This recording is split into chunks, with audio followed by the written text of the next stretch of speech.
عن أبي هريرة رضي الله عنه عن النبي صلى الله عليه وسلم قال: لا تحاسدوا ولا تناجشوا ولا تباغضوا ولا تدابروا ولا يبع بعضكم على بيع بعض وكونوا عباد الله إخوانا. رواه مسلم.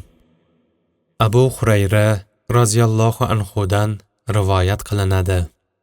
Nabiy sollallohu alayhi va sallam: hasad qilmanglar, najish qilmanglar, bir-biringizla g'azablashmanglar va bir-biringizdan yuz o'girmanglar. Biringizning savdosi ustidan savdo qilmasin. Allohning bandalari, birodar bo'linglar, dedilar. Muslim rivoyat qilgan.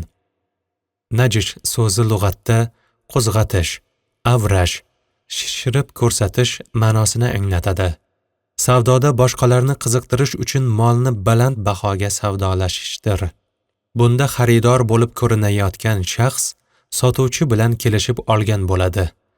Molni maqtab, baland narxga savdolashadi.